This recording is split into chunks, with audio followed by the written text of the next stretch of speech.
Religion and Philosophy in Germany by Heinrich Heine.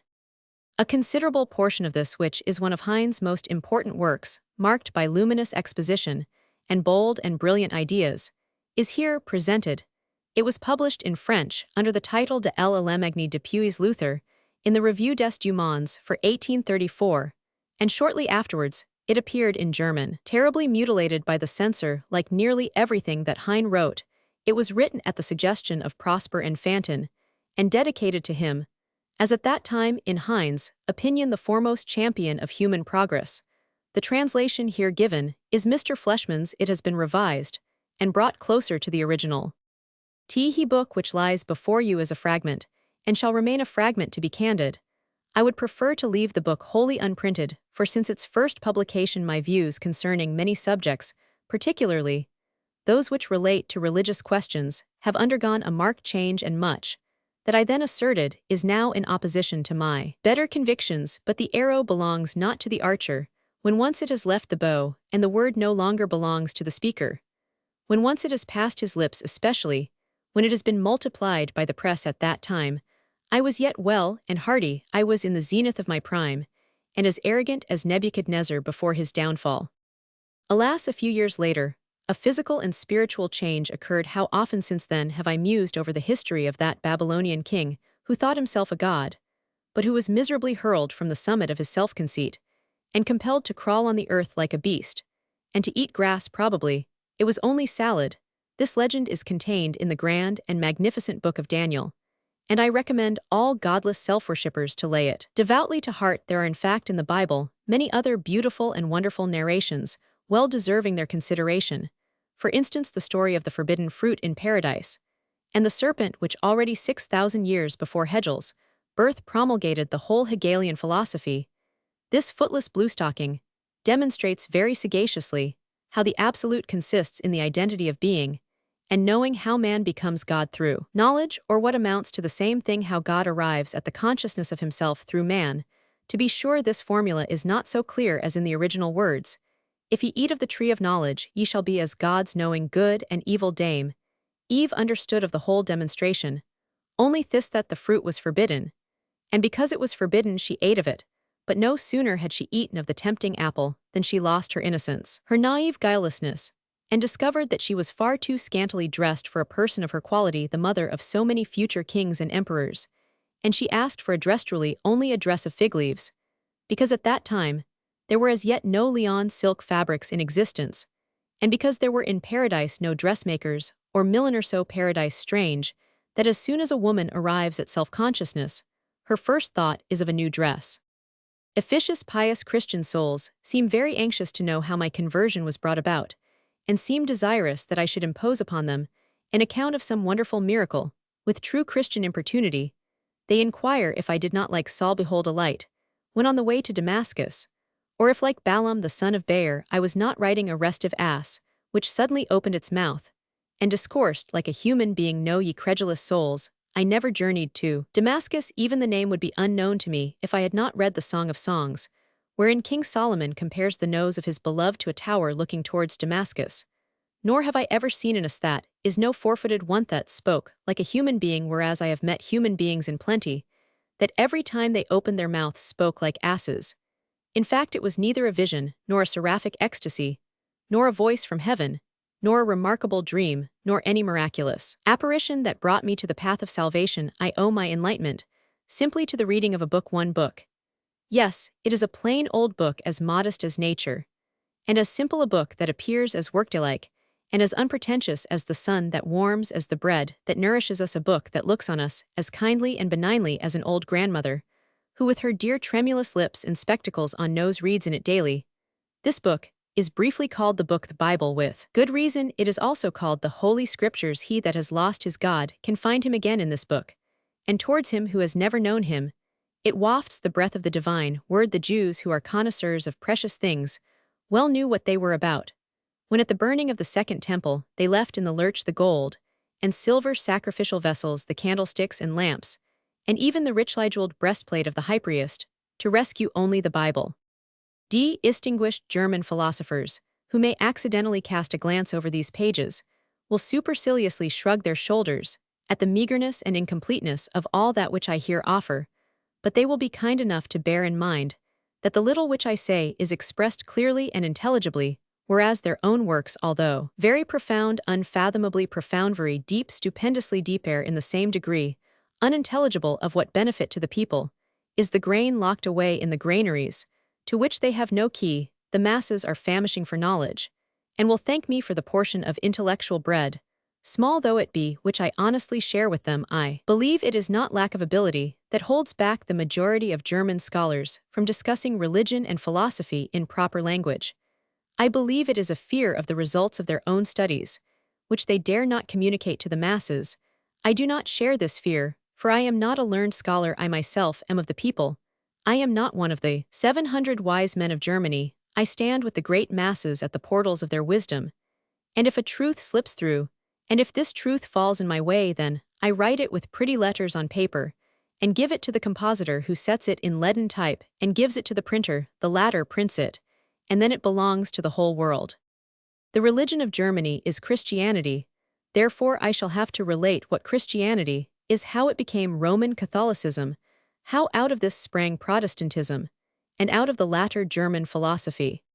Inasmuch as I am about to speak of religion, I beg beforehand of all pious souls not to be uneasy. Fear not, ye pious ones, no profane witticisms shall offend your ears.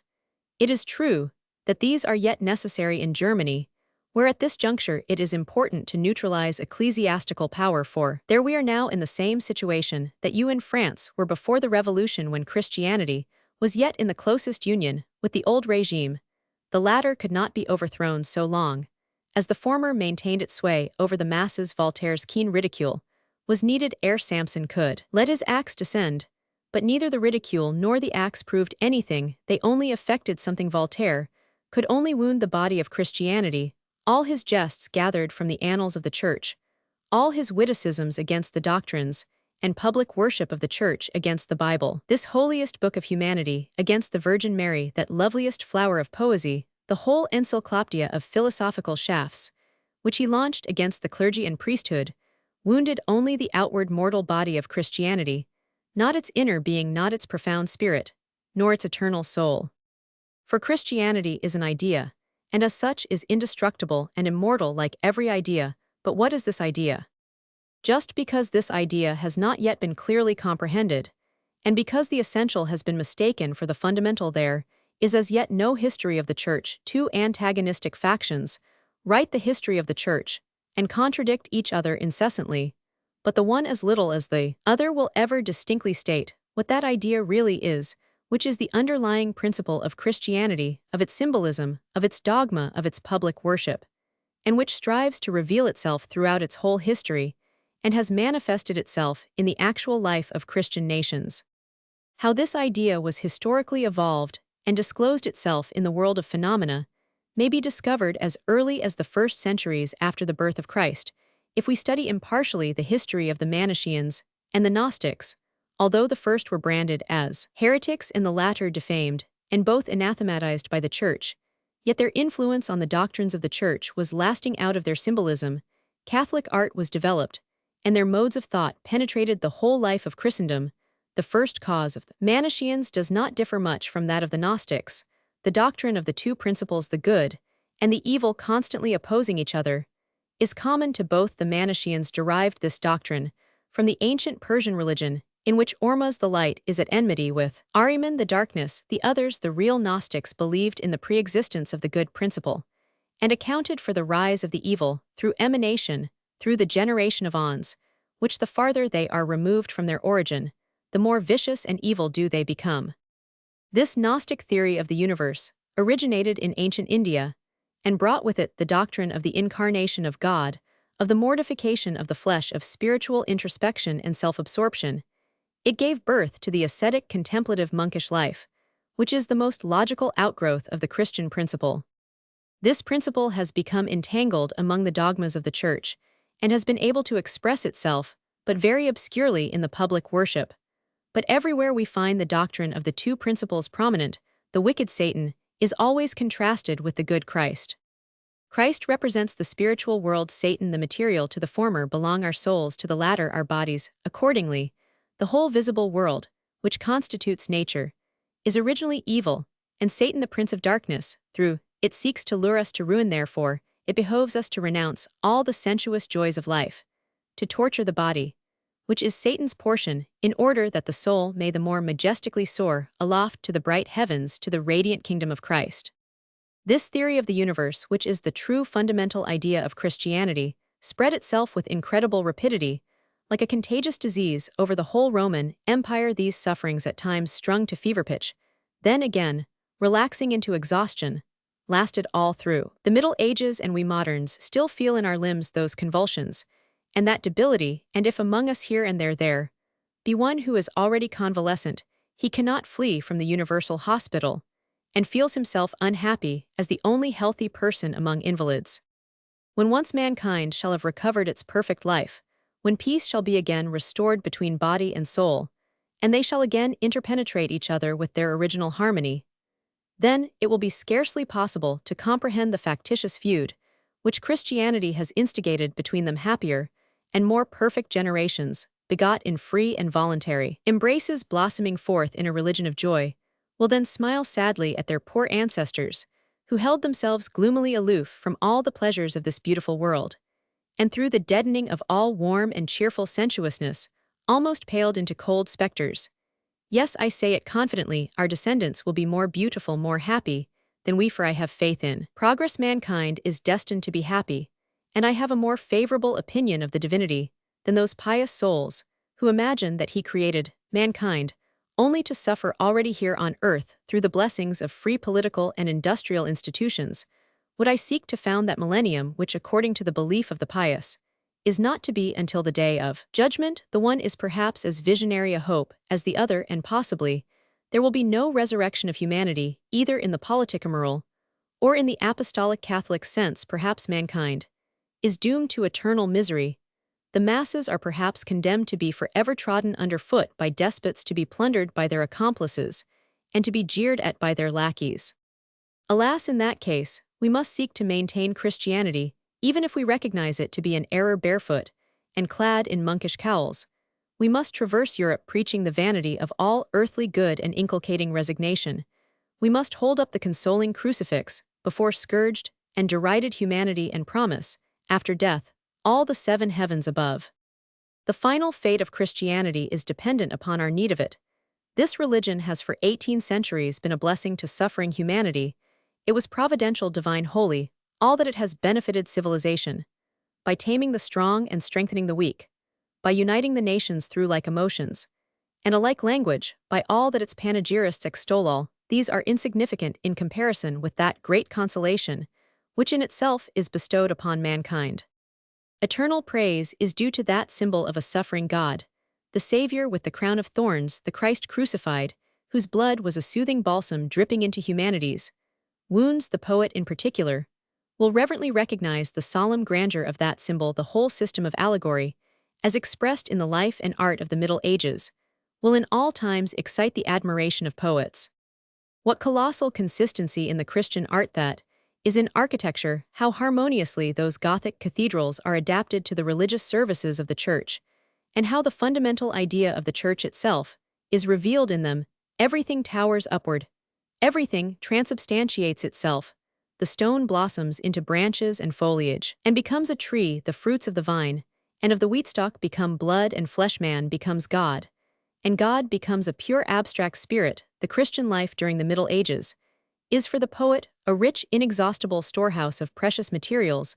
Only through Christianity could in this world such varied phases arise, contrasts, so striking sorrows, so diverse beauties, so strange that one is inclined to believe that they never did exist in reality, and that all was but a colossal fever dream, a delirious fantasy of an insane god. Nature herself appeared in those times fantastically disguised, but notwithstanding that man, occupied with abstract metaphysical speculations, turned peevishly away from her, yet at times she awoke him with a voice so solemnly sweet, so deliciously terrible, so enchanting, that he involuntarily listened and smiled, then shrank back with terror, and sickened even unto death. The story of the Nightingale of Baal here comes to my mind, and as it is probably unknown to you, I will relate it. In May 1433, at the time of the Ecumenical Council, A party of ecclesiastics, prelates, learned scholars, and monks of every shades took a walk in a grove near Ball, wrangling over theological disputations, drawing hair-splitting distinctions, or arguing concerning anecdotes, expectatives, and reservations, debating whether Thomas of Aquinas was a greater philosopher than Bonaventura, and what not. But suddenly, in the midst of their abstract and dogmatical discussions, they paused transfixed before a blooming linden tree, on which sat a nightingale trilling, and trolling the sweetest and tenderest strains. The learned men were ravished with delight. The glowing melodies of spring penetrated to their scholastic musty bookworm hearts. Their souls awoke from the moldy wintry sleep. They looked at one another in astonished ecstasy. But finally one of them made the sagacious remark that such things could not come of good, that the nightingale might be a devil, and that this devil might be seeking through its sweet music to decoy them from their pious conversations, and to lure them to voluptuousness and similar pleasant sins. And then he began to exorcise, probably with the usual formula, adjuro te per cum qui venturus est judicare vivos, et mortuos, etc. It is said that at this conjuration, the bird replied, "Yes, I am an evil spirit," and flew away laughing, but those who heard its song sickened that very night and soon after died. This legend needs no commentary. It bears distinctly the horrible impress of a time when all that was sweet and lovely was denounced as diabolical. Even the nightingale was slandered, and it was customary to make the sign of the cross when she sang. The true Christian, like an abstract spectre, walked timorously with closed senses amidst the loveliness of nature. As regards the good principle, the same conception prevailed over all the Christian countries of Europe.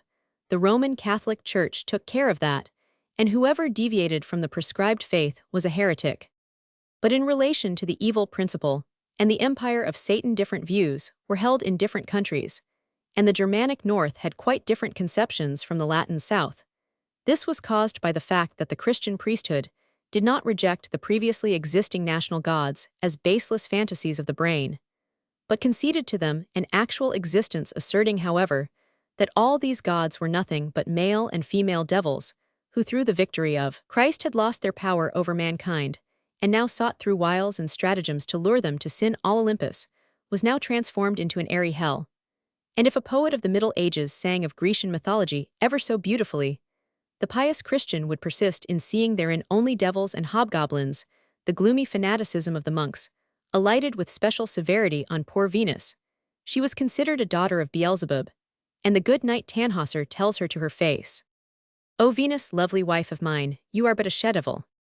Tannhäuser had been enticed by her into that wondrous mountain cavern called the Venusberg, where, according to tradition, dwelt the beautiful goddess with her nymphs, and her paramours, beguiling the hours with the most wanton carousings and dancing. Even poor Diana was not spared, and notwithstanding her previous reputation for chastity, similar scandals were fastened on her good name. It is said that she, together with her nymphs, indulged in nightly rides through the forest. Hence the legend of a strange midnight chase by wild and furious hunters. This legend reveals clearly the then pervading Gnostic theory of the degeneration of the former divinities. In this transformation of the ancient national religion, the underlying principle of Christianity is most fully manifested. The national religion of Europe in the north, even more than in the south, was pantheism. All the mysteries and symbols of that religion were founded on, and had reference to, a worship of nature. Each of the elements was regarded as the embodiment of some mysterious being, and as such was revered and worshipped. In every tree dwelt a divinity, and all nature swarmed with gods and goddesses. Christianity exactly reversed this, and in place of gods, it substituted devils and demons. The cheerful figures of Grecian mythology, beautified as they were by art, had taken root in the south, along with Roman civilization, and were not so easily to be displaced by the hideous, weird, and satanic divinities of the German north. The latter seem to have been fashioned without any particular artistic design, and even before the advent of Christianity, they were as somber and as gloomy as the north itself. Hence there could not arise in France so frightful a devildom as among us in Germany, and even the witchcraft and sorcery of the former assumed a cheerful guise. How lovely, fair, and picturesque are the popular superstitions of France, as compared with the bloody, hazy, and misshapen monsters, which loom gloomily and savagely from out the mists of German legendary lore. Those German poets of the Middle Ages, who chose such themes as had originated or been first treated in Brittany and Normandy, thereby invested their poems with somewhat of the cheerfulness of the French temperament, but the old northern somberness of whose gloom we can now scarcely form any idea exercised full sway over such of our literature as was distinctly national, and over such popular traditions as have been orally transmitted. The superstitions of the two countries offer as striking contrast as that which exists between a Frenchman and a German. The supernatural beings that figure in old French fabliaux and legends are bright and cheerful creations, and remarkable for a cleanliness which is noticeably lacking in our filthy rabble of German hobgoblins. French fairies and sprites are as distinguishable from German specters as a spruce and daintily gloved dandy, jauntily promenading the boulevard Cobblents, is different from a burly German porter carrying a heavy load upon his shoulders. A French Nixon, such as a Melusina, is to a German elf as a princess to a washerwoman. The Fay Morgana would stand aghast at sight of a German which her body naked and besmeared with ointment riding on a broomstick to the Brocken. The Brocken is no merry Avalon, but a rendezvous for all that is weird and hideous. On the very summit of the mountain sits Satan in the shape of a black goat. The infamous sisterhood form a circle around him and dance, and sing Dondoremus Dondoremus. Mingled in the infernal din are heard the bleating of the goat, and the shouting of the demoniac crew. If during the dance a witch happens to drop a shoe, it is an evil omen, and portends that she will be burned at the stake ere the year ends. But all the terror which such a portent inspires is forgotten amid the wild and maddening burly Oz-like music of the witch's Sabbathand. When in the morning the poor witch awakens from her delirium, she finds herself lying stark naked and tired by the glimmering embers of her hearth. The most complete account of witches we find in the learned Dr. Nicolai Remigius' Demonology. This sagacious man had the best opportunity to learn the tricks of witches, as he officiated at their trials. And during his time in Lotharingia, alone 800 women were burned at the stake. After trial and conviction, the trial was generally as follows: their hands and feet were tied together, and then they were thrown into the water. If they went under and were drowned, it was a proof that they were innocent, but if they floated on the surface, they were recognized as guilty and burned. Such was the logic of those times. When the learned Dr. Remigius had completed his great work on witchcraft, he deemed himself so great a master of his subject as to be able to work magic and conscientious man, that he did not fail to accuse himself before the courts, in consequence of which accusation he was burned as a sorcerer. I must confess that Luther did not understand the real nature of Satan. Whatever evil may be said of the devil, it cannot be denied that he is a spiritualist.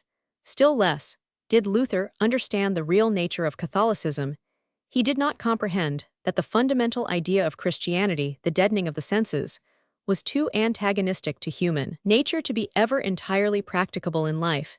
He did not comprehend that Catholicism was a concordat between God and the devil, that is to say, between the spirit and the senses, in which the absolute reign of the spirit was promulgated in theory, but in which the senses were nevertheless practically reinstated in the enjoyment of their rights. Hence a wise system of concessions allowed by the Church to the senses, always however under formalities, which cast a slur on every act of the senses, and maintained the sham usurpation of the spirit. You might yield to the tender impulses of your heart and embrace a pretty girl, but you must confess that it was a flagrant sin, and for this sin you must make atonement. That this atonement might be made with money was as beneficial to humanity as useful to the Church. The Church imposed fines, so to say, for every indulgence of the flesh. Hence there arose taxes on all sorts of sins, and there were pious colporteurs, who in the name of the Roman Catholic Church hawked for sale through the land absolutions for every tax sin. Such a one was that Tetzel against whom Luther first entered the field. Leo Roman X, the keen Florentine, the pupil of Politian, the friend of Raphael, the Greek philosopher with the triple crown, bestowed by the conclave probably because he suffered from a disease nowise due to Christian abstinence, which was then very dangerous. Leo of Medici, how he must have smiled at the poor chaste simple-minded monk, who imagined that the evangelic gospels were the chart of Christianity, and that this chart must be a truth. Perhaps he never comprehended what Luther was aiming at, for at that time he was busily occupied with the building of St. Peter's Cathedral, the cost of which was defrayed by the money derived from these sales of absolutions, so that sin actually furnished the means wherewith to build this church, which became thereby, as it were, a monument to the lusts of the flesh, like that pyramid which an Egyptian girl built with the money she had earned by prostitution of this house of God. It perhaps might be said more truly than of Cologne Cathedral, that it was built by the devil, this triumph of spiritualism, compelling sensualism itself, to build its most beautiful templethas, reaping from the multitude, by concessions made to the flesh. The means wherewith to beautify spiritualism was not understood in the German north, for there, more easily than under the burning skies of Italy, was it possible to practice a Christianity that should make the fewest concessions to the senses. We northerners are cold-blooded, and needed not so many price-lists of absolution for sins of the flesh. As the fatherly Leo sent us, the climate makes the exercise of Christian virtues easier for us. And when on the 31st of October 1517, Luther nailed to the door of St. Augustine's church his thesis against indulgences, the city moat of Wittenberg was perhaps already frozen over with ice thick enough for skating, which is a chilly pleasure, and therefore no sin. In Germany, the battle against Catholicism was nothing else than a war begun by spiritualism, when it perceived that it only reigned nominally, and de jure, whereas sensualism, through conventional subterfuges, exercised the real sovereignty, and ruled de facto. When this was perceived, the hawkers of indulgences were chased off, the pretty concubines of the priests were exchanged for plain, but honest wedded wives, the charming Madonna. Pictures were demolished, and there reigned in certain localities a Puritanism inimical to every gratification of the senses. In France, on the contrary, during the 17th and the 18th centuries, the war was begun by sensualism against Catholicism, when it saw that while its sensualism reigned de facto, yet every exercise of its sovereignty was restrained in the most aggravating manner by spiritualism, and stigmatized as illegitimate. While in Germany the battle was fought with chaste earnestness, in France it was waged with licentious witticisms, and while their theological disputations were in vogue here, many satires were the fashion. Truly, Jansenism had much more cause than Jesuitism to feel aggrieved at the delineation of Tartuffe and Molière, would be as obnoxious to the Methodists of today as to the Catholic devotees of his own time. It is just because of this that Molière is so great, for like Aristophanes and Cervantes, he leveled his persiflage not only at temporary follies, but also against that which is ever ridiculous, inherent frailties of mankind. Voltaire, who always attacked only the temporary and the unessential, is in this respect inferior to Molière. Then why my aversion to spiritualism? Is it something so evil? By no means. Attar of roses is a precious article, and a small vial of it is refreshing when one is doomed to pass one's days in the closely locked apartments of the harem. But yet we would not have all the roses of life crushed and bruised in order to gain a few drops of the attar of roses, be they ever so consoling. We are like the nightingales that delight in the rose itself, and derive as delicious a pleasure from the sight of the blushing blooming flower as from its invisible fragrance. But there was one man at the Diet of Worms who, I am convinced, thought not of himself, but only of the sacred interests which he was there to champion. That man was Martin Luther, the poor monk, whom Providence had selected to shatter the world-controlling power of the Roman Catholic Church, against which the mightiest emperors and most intrepid scholars had striven in vain. But Providence knows well on whose shoulders to impose its tasks. Here not only intellectual, but also physical strength was required. It needed a body steeled from youth through chastity and monkish discipline to bear the labor and vexations of such an office. Luther was not only the greatest, but also the most thoroughly German hero of our history. In his character are combined on the grandest scale all the virtues and all the faults of the Germans, so that in his own person he was the representative of that wonderful Germany. For he possessed qualities which we seldom find united, and which we usually even consider to be irreconcilably antagonistic. He was simultaneously a dreamy mystic and a practical man of action. His thoughts possessed not only wings, but also hands. He could speak and could act. He was not only the tongue, but also the sword of his time. He was both a cold, scholastic wordcaviller and an enthusiastic, God-inspired prophet, when during the day he had wearily twirled over his dogmatic distinctions and definitions. Then in the evening he took his lute, looked up to the stars, and melted into melody and devotion. The same man who could scold like a fishwife could be as gentle as a tender maiden at times. He was as fierce as the storm that uproots oaks. And then again, he was mild as the zephyr caressing the violets. He was filled with a reverential awe of God. He was full of the spirit of self-sacrifice, for the honor of the Holy Ghost. He could sink his whole personality in the most abstract spirituality, and yet he could well appreciate the good things of this earth. And from his mouth blossomed forth the famous saying, who loves not wine women in song, will be a fool all his life long. He was a complete man, I would say an absolute man in whom spirit and matter were not antagonistic. To call him a spiritualist would therefore be as erroneous as to call him a sensualist. How shall I describe him? He had in him something aboriginal, incomprehensible, miraculous. All praise to Luther, eternal honor to the blessed man to whom we owe the salvation of our most precious possessions, and whose benefactions we still enjoy. It ill becomes us to complain of the narrowness of his views, the dwarf standing on the shoulders of the giant, particularly, if he puts on spectacles, can it is true see farther than the giant himself, but, for noble thoughts and exalted sentiments, a giant heart is necessary. It were still more unseemly of us to pass a harsh judgment on his faults, for those very faults have benefited us more than the virtues of thousands of other men. The refinement of Erasmus, the mildness of Melanchthon, could never have brought us so far as the godlike brutality of Brother Martin. From the day on which Luther denied the authority of the Pope, and publicly declared in the Diet that his teachings must be controverted through the words of the Bible itself, or with sensible reasons, there begins a new era in Germany. The fetters with which Saint Boniface had chained the German Church to Rome are broken. This church, which has hitherto formed an integral part of the great hierarchy, now splits into religious democracies. The character of the religion itself is essentially changed, the Hindu Gnostic element disappears from it, and the Judaic-theistic element again becomes prominent. We behold the rise of evangelical Christianity by recognizing and legitimizing the most importunate claims of the senses. Religion becomes once more a reality. The priest becomes man, takes to himself a wife, and begets children as God desires. If in Germany we lost through Protestantism, along with the ancient miracles, much other poetry, we gained manifold compensations. Men became nobler and more virtuous. Protestantism was very successful in effecting that purity of morals, and that strictness in the fulfillment of duty, which is generally called morality in certain communities. Indeed, Protestantism assumed a tendency which in the end became quite identical with morality, and the Gospels remained as a beautiful parable only. Particularly in the lives of the ecclesiastics is a pleasing change, now noticeable. With celibacy disappeared, also monkish obscenities and vices among the Protestant clergy are frequently to be found the noblest and most virtuous of men, such as would have won respect from even the ancient Stoics. One must have wandered on foot as a poor student through northern Germany in order to learn how much virtue, and, in order to give virtue a complementary adjective, how much evangelical virtue is to be found in an unpretentious-looking parsonage.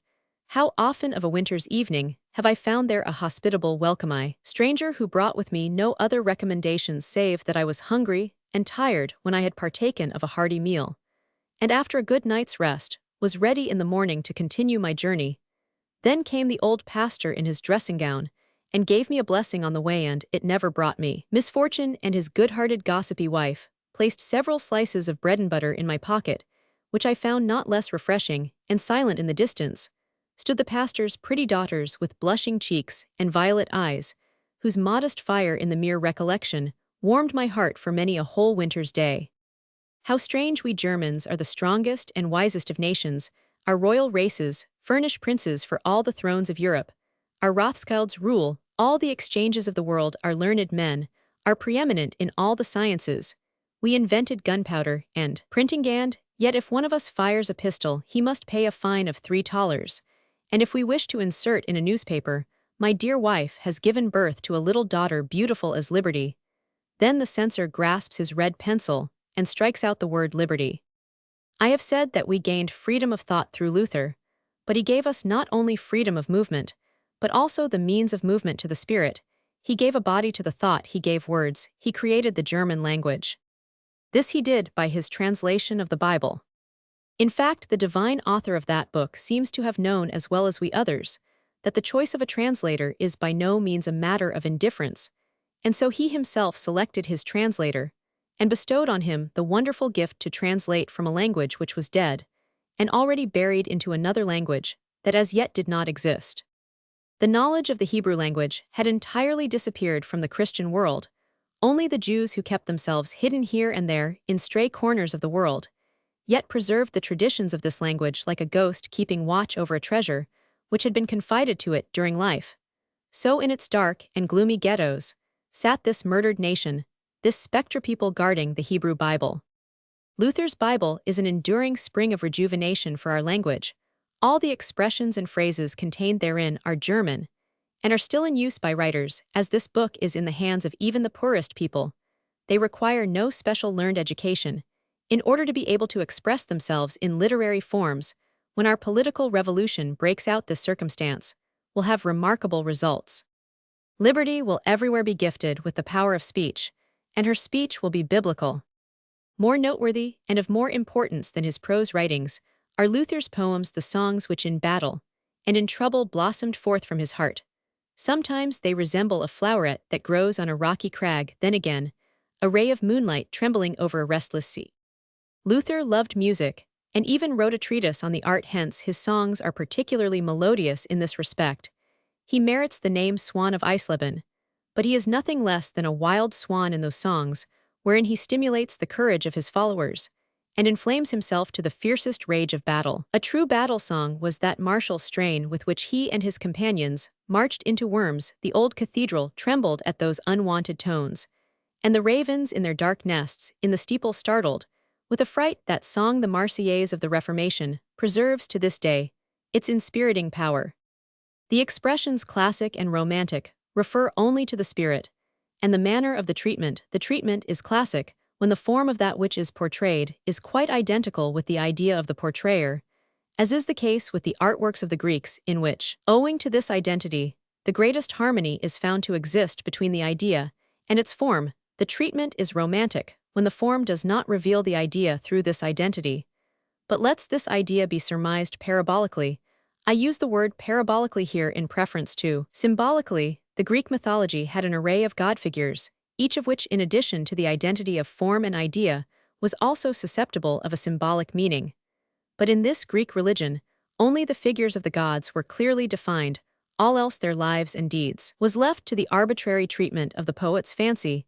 In the Christian religion, on the contrary, there are no such clear-lined defined figures, but stated facts, certain, definite holy events and deeds, into which the poetical faculty of man could place a parabolic signification. It is said that Homer invented the Greek gods and goddesses. That is not true. They existed previously in clear-lined defined outlines, but he invented their histories. The artists of the Middle Ages, on the other hand, never ventured the least addition to the historical part of their religion. The fall of man, the incarnation, the baptism, the crucifixion, and the like were matters of fact which were not to be intermeddled with, and which it was not permissible to remold in the least, but to which poetry might attach a symbolic meaning. All the arts during the Middle Ages were treated in this parabolic spirit, and this treatment is romantic. Hence, we find in the poetry of the Middle Ages a mystic universality. The forms are all so shadowy, what they do is so vaguely indicated, all therein is as if seen through a hazy twilight, intermittently illumined by the moon. The idea is merely hinted at in the form as in a riddle, and we dimly see a vague, indefinite figure, which is the peculiarity of spiritual literature. There is not, as among the Greeks, a harmony clear as the sun between form and meaning, but occasionally the meaning overtops the given form, and the latter strives desperately to reach the former, and then we behold bizarre, fantastic sublimity. Then again, the form has overgrown itself, and is out of all proportion to the meaning. A silly, pitiful thought trails itself along in some colossal form, and we witness a grotesque farce. Misshapenness is nearly always the result. The universal characteristic of that literature was that in all its productions it manifested the same firm, unshaken faith, which in that period reigned over worldly as well as spiritual matters. All the opinions of that time were based on authorities. The poet journeyed along the abysses of doubt, as free from apprehension as a mule, and there prevailed in the literature of that period a dauntless composure and blissful self-confidence, such as became impossible in aftertimes when the influence of the papacy, the chief of those authorities, was shattered, and with it all the others were overthrown. Hence, the poems of the Middle Ages have all the same characteristics, as if composed not by single individuals, but by the whole people en masse. They are objective, epic, naive. In the literature that blossomed into life with Luther, we find quite opposite tendencies. Its material, its subject, is the conflict between the interests and views of the Reformation and the old order of things to the new spirit of the times, that hodgepodge religion, which arose from the two elements already referred to, Germanic nationality and the Hindu Gnostic Christendom was altogether repugnant. The latter was considered heathen idol worship, which was to be replaced by the true religion of the Judaic theistic gospel. A new order of things is established. The spirit makes discoveries, which demand the well-being of matter through industrial progress, and the dissemination of philosophical theories. Spiritualism becomes discredited in popular opinion. The Tiercetat begins to rise. The revolution already rumbles in the hearts and brains of men, and what the era feels, thinks, needs, and wills is openly spoken. And that is the stuff of which modern literature is made. At the same time, the treatment is no longer romantic, but classic. The universal characteristic of modern literature consists in this, that now individuality and skepticism predominate. Authorities are overthrown. Reason is now man's sole lamp, and conscience his only staff in the dark mazes of life. Man now stands alone face to face with his Creator and chants his songs to him. Hence this literary epoch opens with hymns, and even later, when it becomes secular, the most intimate self-consciousness, the feeling of personality rules throughout. Poetry is no longer objective epic and naive, but subjective, lyric, and reflective. The God of the pantheists differs from the God of the theists in so far that the former is in the world itself, while the latter is external to, or in other words, is over the world. The God of the theists rules the world from above as a quite distinct establishment. Only in regard to the manner of that rule do the theists differ among themselves. The Hebrews picture God as a thunder-hurling tyrant, the Christians regard him as a loving father, the disciples of Rouse and the whole Genovese school portray him as a skillful artist, who has made the whole world somewhat in the same manner as their papas manufacture watches, and as art connoisseurs they admire the work and praise the maker above. From the moment that religion seeks assistance from philosophy, her downfall is unavoidable. She strives to defend herself, and always talks herself deeper into ruin. Religion, like all other absolutisms, may not justify herself. Prometheus is bound to the rock by a silent power. Hylas represents the personification of brute force, as not speaking a single word, it must be dumb. Moses Mendelssohn was the reformer of the German Israelites, his companions in faith. He overthrew the prestige of Talmudism and founded a pure Mossaism. This man, whom his contemporaries called the German Socrates, and whose nobleness of soul and intellectual powers they so admired, was the son of a poor sexton of the synagogue at Dessau. Besides, this curse of birth, Providence made him a hunchback in order to teach the rabble in a very striking manner that men are to be judged not by outward appearance, but by inner worth. As Luther overthrew the papacy, so Mendelssohn overthrew the Talmud, and that too, by a similar process. He discarded tradition, declared the Bible to be the wellspring of religion, and translated the most important parts of it. By so doing, he destroyed Jewish Catholicism, for such is the Talmud. It is a Gothic dome, which, although overladen with fanciful childish ornamentation, yet amazes us by the immensity of its heaven-aspiring proportions. No German can pronounce the name of Lessing without a responsive echo in his breast. Since Luther, Germany has produced no greater and better man than Gotthold Ephraim Lessing. These two are our pride and joy in the troubles of the present. We look back at their consoling figures, and they answer with a look full of bright promise. The third man will come who will perfect what Luther began, and what Lessing carried on. The third liberator. Like Luther, Lessing's achievements consisted not only in effecting something definite, but in agitating the German people to its depths, and in awakening through his criticism and polemics a wholesome intellectual activity.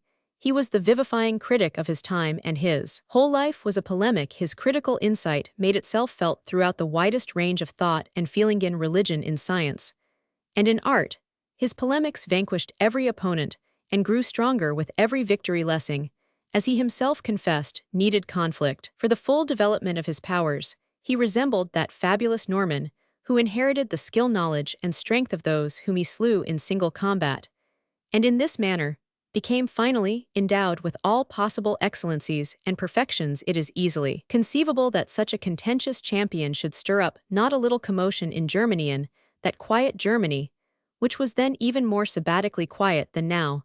The majority were stupefied at his literary audacity, but this was of the greatest assistance to him, for Oser is the secret of success in literature, as it is in revolutions and in love. All trembled before the sword of Lessing. No head was safe from him. Yes, many heads he struck off from mere wantonness, and was moreover so spiteful as to lift them up from the ground, and show to the public that they were hollow inside. Those whom his sword could not reach he slew with the arrows of his wit. His friends admired the pretty feathers of those arrows. His enemies felt their barbs in their hearts. Lessing's wit does not resemble that enjouement that gate those lively sallies, which are so well known here in France. His wit was no petty French greyhound, chasing its own shadow. It was rather a great German tomcat who plays with the mouse before he throttles it. Yes, polemics were our Lessing's delight, and so he never reflected long whether an opponent was worthy of him. Thus, through his controversies, he has saved many a name from well-merited oblivion, around many a pitiful authorling. He has spun a web of the wittiest sarcasm, the most charming humor, and thus they are preserved for all time in Lessing's works like insects caught in a piece of amber. In slaying his enemies, he made them immortal. Who of us would have ever heard of that Klotz on whom Lessing wasted so much wit, and scorned the huge rocks which he hurled at, and with which he crushed that poor antiquarian, are now the latter's indestructible monument. It is noteworthy that this wittiest man of all Germany was also the most honorable. There is nothing equal to his love of truth. Lessing made not the least concession to falsehood, even if thereby, after the manner of the worldly wise, he could advance the victory of truth itself. He could do everything for truth, except lie for it. Whoever thinks he once said to bring truth to man masked and rouged may well be her pander, but he has never been her lover. It is heartrending to read in his biography how fate denied this man every joy, and how it did not even vouchsafe to him to rest with his family from his daily struggles. Once only fortune seemed to smile on him. She gave him a loved wife, a child, but this happiness was like the rays of the sun, gilding the wings of a swift-flying bird. It vanished as quickly his wife died in consequence of her confinement. The child soon after birth. Concerning the latter, he wrote to a friend the horribly words, "My joy was brief, and I lost him so unwillingly, that son, for he was so wise, do not think that the few hours of my fatherhood have already made a doting parent of me. I know what I say. Was it not wisdom that he had to be reluctantly dragged into the world with iron tongs, and that he so soon discovered his folly? Was it not wisdom that he seized the first opportunity to leave it? For once I have sought to be happy like other men, but I have made a miserable failure of it." Lessing was the prophet who from the New Testament pointed towards the Third Testament. I have called him the successor of Luther, and it is in this character that I have to speak of him here. Of his influence on German art, I shall speak hereafter on this. He effected a wholesome reform, not only through his criticism, but also through his example, and this latter phase of his activity is generally made the most prominent, and is the most discussed, but viewed from our present standpoint. Philosophical and theological battles are to us more important than all his dramas or his dramaturgy. His dramas, however, like all his writings, have a social import, and Nathan the Wise is in reality not only a good play, but also a philosophical theological treatise, in support of the doctrine of a pure theism. For Lessing, art was a tribune, and when he was thrust from the pulpit, or the professor's chair, he sprang on to the stage, speaking out more boldly, and gaining a more numerous audience. I say that Lessing continued the work of Luther, after Luther had freed us from the yoke of tradition, and had exalted the Bible as the only wellspring of Christianity. There ensued a rigid word service, and the letter of the Bible ruled just as tyrannically as once did tradition. Lessing contributed the most to the emancipation from the tyranny of the letter. Lessing died in Brunswick in the year 1780, one misunderstood, hated, and denounced in the same year. There was published at Königsberg the Critique of Pure Reason by Immanuel Kant. With this book there begins in Germany an intellectual revolution, which offers the most wonderful analogies to the material revolution in France, and which to the profound thinker must appear equally important. It develops the same phases, and between the two there exists a very remarkable parallelism. On both sides of the Rhine we behold the same rupture with the past. It is loudly proclaimed that all reverence for tradition is at an end. As in France, no privilege, so in Germany, no thought is tolerated without proving its right to exist. Nothing is taken for granted. And as in France fell the monarchy, the keystone of the old social system, so in Germany fell theism, the keystone of the intellectual ancient regime. It is horrible when the bodies which we have created ask of us a soul. But it is still more horrible, more terrible, more uncanny to create a soul which craves a body, and pursues us with that demand the idea which we have thought is such a soul. And it allows us no peace until we have given it a body, until we have brought it into actual being the thought seems to become deed the word flesh and strange man like the God of the Bible needs, but to speak his thought, and the world shapes itself accordingly light dawns or darkness, descends the waters separate themselves from the dry land, and even wild beasts appear the universe, is but the signature of the word.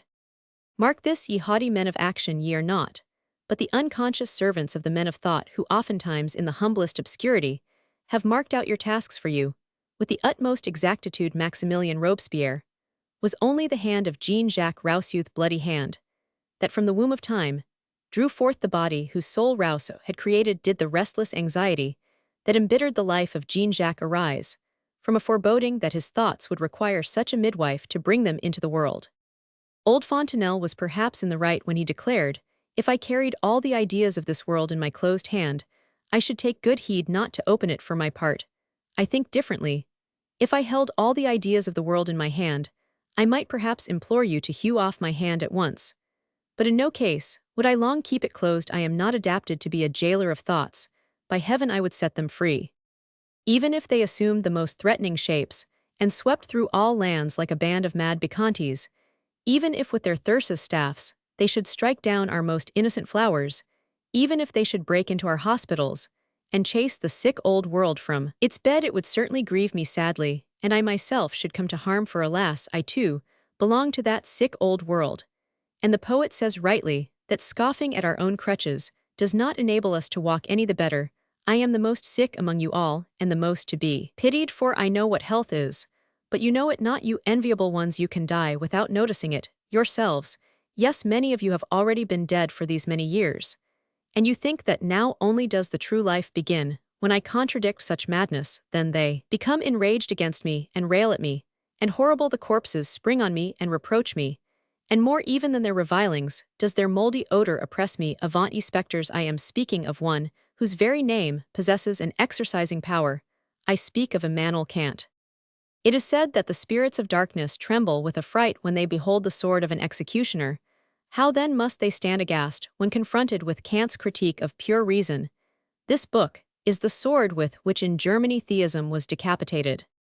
To be candid, you French are tame and moderate compared with us Germans.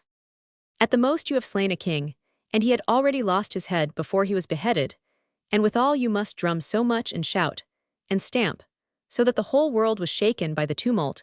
It is really awarding Maximilien Robespierre too much honor to compare him with Immanuel Kant. Maximilien Robespierre, the great citizen of the Rue Saint-Honor, did truly have an attack of destructive fury when the monarchy was concerned, and he writhed terribly enough in his regicidal epilepsy. But as soon as the Supreme Being was mentioned, he wiped the white foam from his mouth, and the blood from his hands, put on his blue Sunday coat with the bright buttons, and attached a bouquet of flowers to his broad coat lapel. The life history of Immanuel Kant is difficult to write, for he had neither a life nor a history. He lived a mechanical, orderly, almost abstract bachelor life in a quiet little side street of Königsberg, an old city near the northeast boundary of Germany. I believe that the great clock of the cathedral did not perform its daily work more dispassionately, more regularly, than its countryman Immanuel Kant. Rising, coffee drinking, writing collegiate lectures, dining Wochengeach, had its set time, and when Immanuel Kant in his grey coat, cane in hand, appeared at the door of his house, and strolled towards the small Linden Avenue, which is still called the Philosopher's Walk, the neighbors knew it was exactly 4:30. 8 times he promenaded up and down during all seasons, and when the weather was gloomy, or the grey clouds threatened rain, his old servant Lamp was seen plodding anxiously after with a large umbrella under his arm like a symbol of providence. What a strange contrast between the outer life of the man and his destructive world-convulsing thoughts.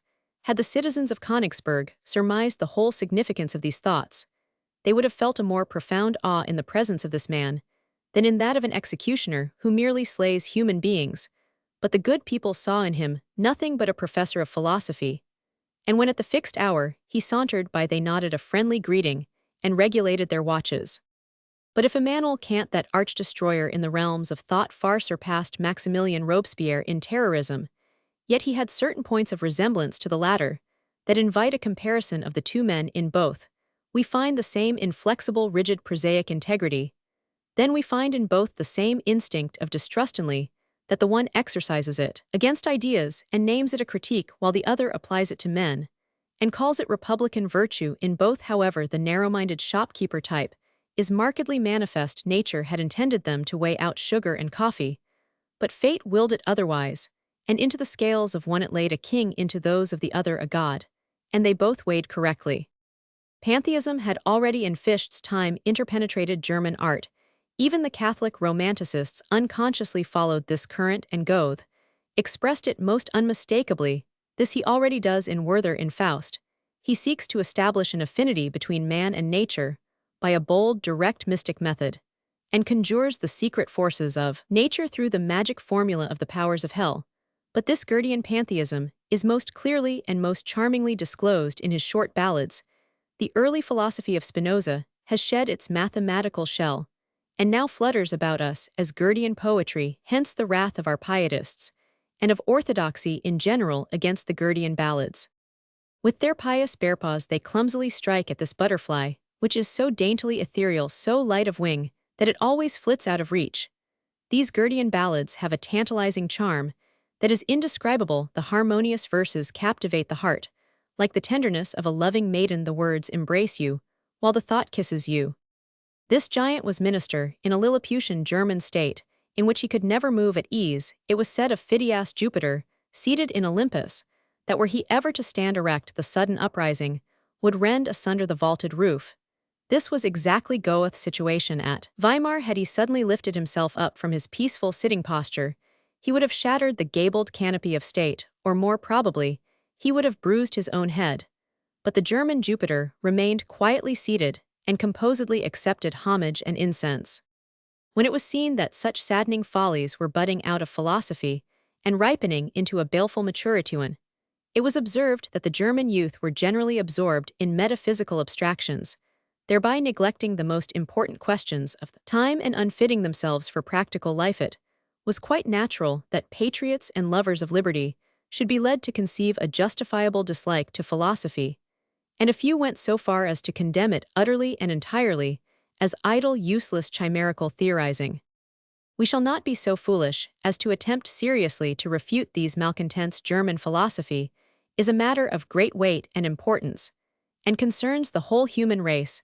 Only our most remote descendants will be able to decide whether we deserve blame or praise for completing first our philosophy and afterwards our revolution. To me, it seems that a methodical people such as we Germans must necessarily have commenced with the Reformation, could only after that proceed to occupy ourselves with philosophy, and not until the completion of the latter could we pass on to the political revolution.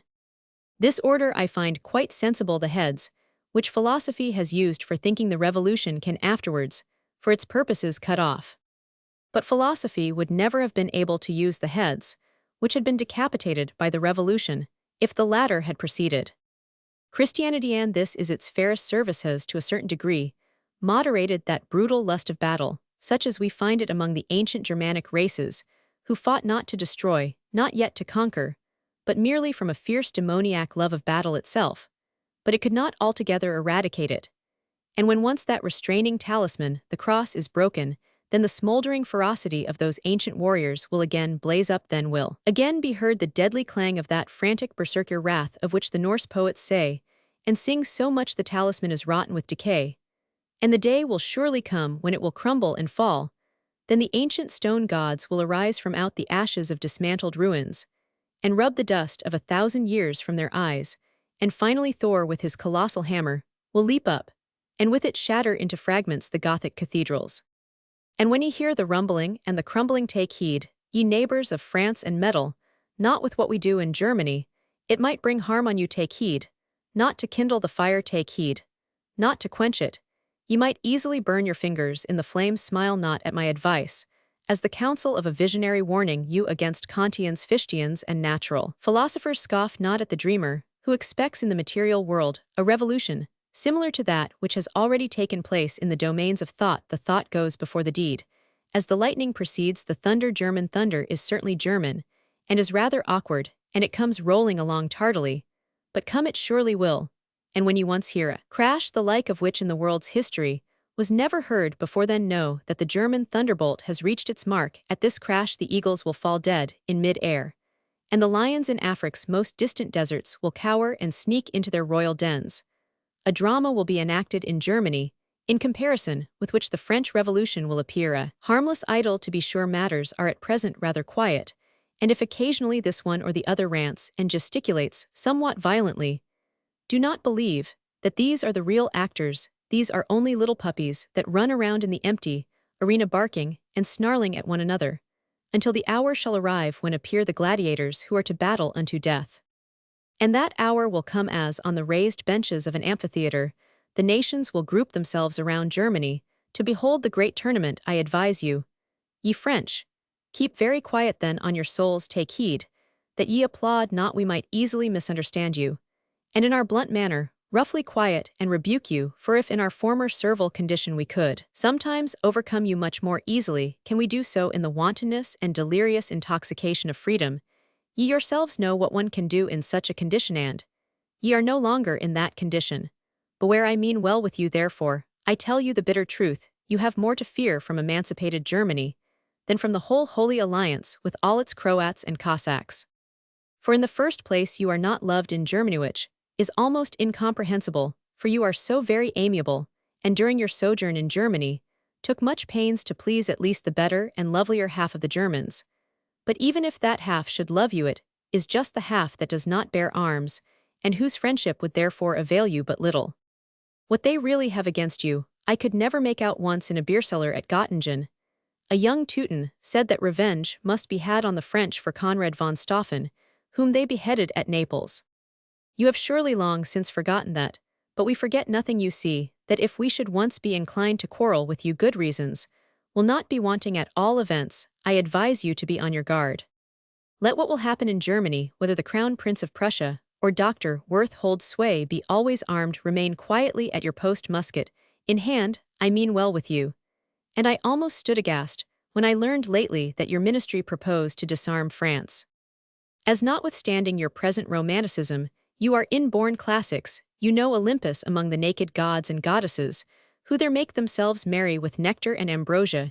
You behold one goddess, who although surrounded with mirth and sport, yet wears always a coat of mail, and keeps helm on head and spear in hand.